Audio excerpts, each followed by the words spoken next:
चलिए आज एक सफर पर निकलते हैं। एक ऐसे सफर पर जो हमें यहूदी रेगिस्तान की गहराइयों में ले जाएगा, जहां हर जर्रे में इतिहास की एक कहानी दफन है। हम तीन बहुत ही खास जगहों के राज खोलेंगे। जरीको, जहां इंसानी बस्तियों की पहली नींव रखी गई, मसादा, जो बगावत का एक मजबूत किला बना, और कुमरान की वो गुफाएं जहां से 20वीं सदी की शायद सबसे बड़ी साहित्यिक खोज हुई।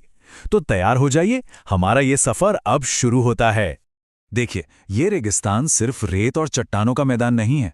ये एक भट्टी की तरह है जिसने पैगंबरों, बागियों और ना जाने कितनी ही सभ्यताओं को गढ़ा है। इस मुश्किल माहौल में जिंदा रहने के लिए लोगों को अपनी सूझबूझ का इस्तेमाल करना पड़ा, और उनके विश्वास का भी यहाँ कड़ा इम्तिहान हुआ।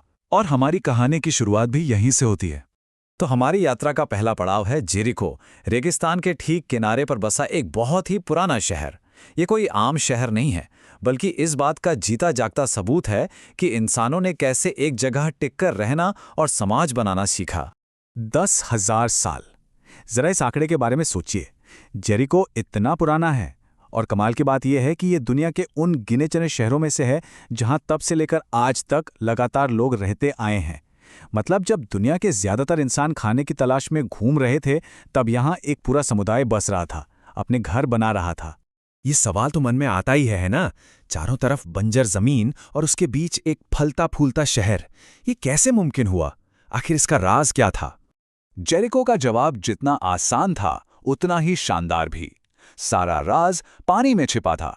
ये शहर कुदरती जमीनी झरनों के ठीक ऊपर बसाया गया था, और यहाँ के लोगों ने उस जमाने में ग्रेविटी की मदद से चलने वाली नहरों का एक ऐसा जाल बिछाया जो झरनों का पानी सीधा उनके खेतों तक पहुंचाता था।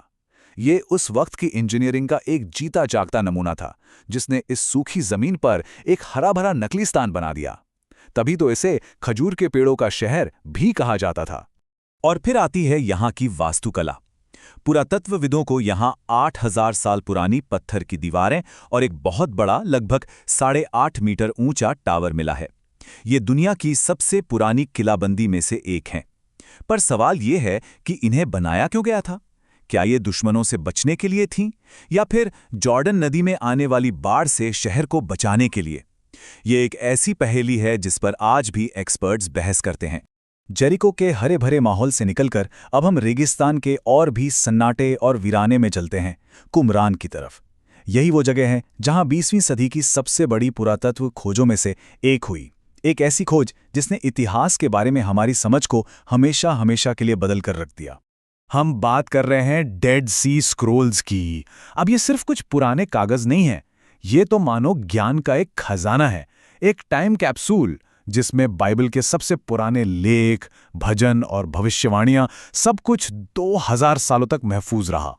ये स्क्रोल्स हमें उस दौर में ले जाते हैं जब ईसाई धर्म की शुरुआत भी नहीं हुई थी और यहूदी धर्म एक बड़े बदलाव से गुजर रहा था।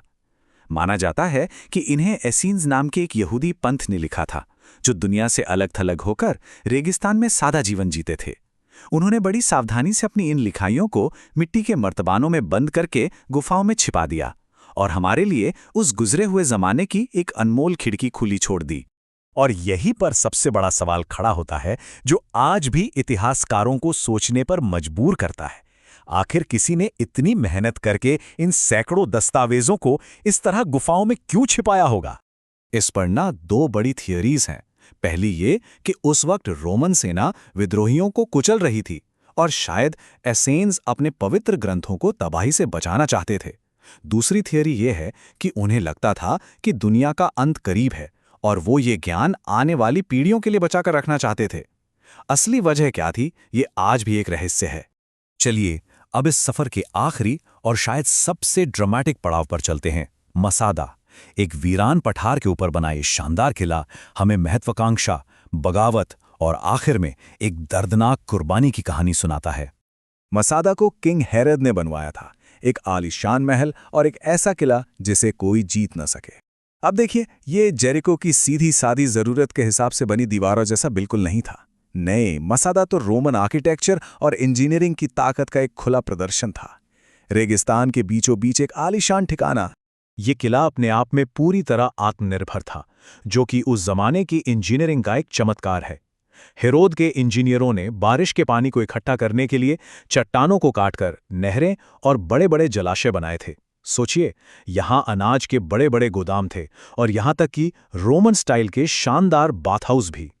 इसे ऐसा बनाया गया था कि ये रेगिस्तान पर भी राज कर सके। लेकिन मसादा को उसकी शान और शौकत के लिए नहीं, बल्कि उसके दुखद अंत के लिए याद किया जाता है। 73 ईस्वी में जब रोम के खिलाफ यहूदी विद्रोह लगभग खत्म हो चुका था, करीब 1000 बागियों ने यहां पनाह ली। रोमन सेना ने किले को घेर लिया और महीनों लगाकर मिट्टी का एक बहुत बड़ा रैंप बनाया ताकि वो दीवारों तक पहुंच सकें। और कमाल की बात यह है कि उस रैंप और रोमन कैंप के निशान आज भी वहां देखे जा सकते हैं। जब हार तय हो गई तो अंदर मौजूद लोगों ने एक ऐसा फैसला लिया जिसे सुनकर आज भी रोंगटे खड़े हो जाते हैं। इतिहासकार जोसेफस के मुताबिक उन्होंने गुलामी की जिंदगी जीने के बजाय अपनी जान दे देना बेहतर समझा। ये हार न मानने का एक आखिरी दुखद कदम था जिसकी गूंज आज भी इतिहास में सुनाई देती है। तो जेरिको, कुमरान और मसादा, 3 अलग-अलग जगहें, 3 बिल्कुल अलग-अलग कहानियां। पर जब हम इन्हें एक साथ देखते हैं तो ये हमें इस रेगिस्तान में इंसानी तजुर्बे के बारे में क्या बताती हैं? देखिए, जेरिको हमें जीने के लिए इंसान की जबरदस्त इच्छा शक्ति और सूझबूझ के बारे में बताता है। कुमरान हमें आस्था की ताकत और ज्ञान को बचाने की कोशिश के बारे में सिखाता है। और मसादा आज़ादी और कुर्बानी की एक दर्दनाक कहानी कहता है। हर जगह की बनावट उसकी कहानी कहती है। जेरिको में जिंदगी देने वाली सिंचाई व्यवस्था, कुमरान में ज्ञान को छुपाने वाली गुफाएं और मसादा में हिफाजत के लिए बनी ऊंची दीवारें। तो आखिर में ये तीनों जगहें एक ही बड़ी कहानी के 3 अलग-अलग पन्ने हैं। ये कहानी है कि कैसे इंसानों ने इस मुश्किल माहौल का सामना किया, इसके हिसाब से खुद को ढाला और इस पर अपनी एक अमिट छाप छोड़ी। ये कहानी है जिंदा रहने की, विश्वास की और संघर्ष की। ये कहानियां पत्थरों और पुराने दस्तावेजों में लिखी हैं, जो हमें याद दिलाती हैं कि इतिहास हमसे दूर नहीं है और ये हमें सोचने पर भी मजबूर करती हैं कि आने वाले वक्त में जब लोग हमारे ज़माने के खंडरों को देखेंगे तो वो हमारी कौन सी कहानियां पढ़ेंगे।